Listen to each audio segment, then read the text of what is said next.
ಜೋರ್ದಾರ್ ಇವತ್ತು ಚರ್ಚೆಗಳು ರಾಜಕೀಯ ವಲಯದಲ್ಲಿ ನಡೀತಾ ಇದ್ದಾವೆ. ಅದು ನಿಮ್ಮ ಮುಂದೆ ಹೇಳ್ಕೊಬೇಕಾಗಿದೆ.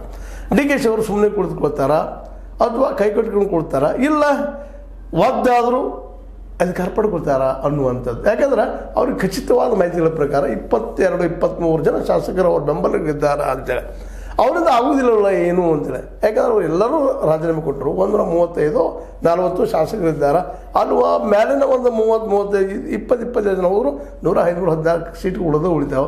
ಹೀಗಾಗಿ ಸರ್ಕಾರ ಬದಲಾಗುವುದಿಲ್ಲ ಅನ್ನೋದು ಕಾಂಗ್ರೆಸ್ಸಿಗರ ಒಂದೇನಪ್ಪ ಅಂದ್ರೆ ವಾಸ್ತವದ ಮಾತು. ಆದರೆ ಈ 55 ಜನ ಶಾಸಕರನ್ನು ಟಾರ್ಗೆಟ್ ಮಾಡ್ಕೊಂಡು ಕುಳಿತಿದ್ದಾರೆ. ಈ 3 ಇಡಿ, IT ಮತ್ತು ನಮ್ಮ CBI ಇವರು ಕೇಂದ್ರದ ಅತ್ಯಂತ ಪ್ರಾಮಾಣಿಕ ವ್ಯಕ್ತಿಗಳು, ವಿರೋಧಿ ಪಕ್ಷ ಹಿಡಿದಿಡುವಲ್ಲಿ.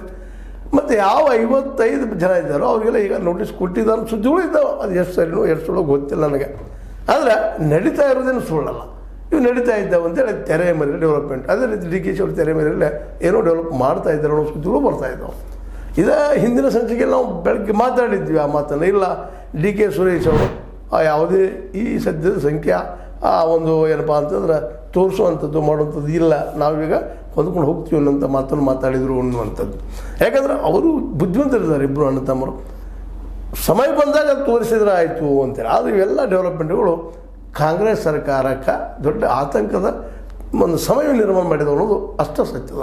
ಹಾಗಾದ್ರೆ ನಮ್ಮ ಡಿ ಕೆ ಶಿ ಅವರು ಸರ್ಕಾರವನ್ನು ಬೆಳೆಸ್ತಾರ ಅನ್ನುವಂಥದ್ದು ಸದ್ಯದಲ್ಲಿಲ್ಲ ಅನ್ನುವಂಥ ಮಾತು ಬಂದರು.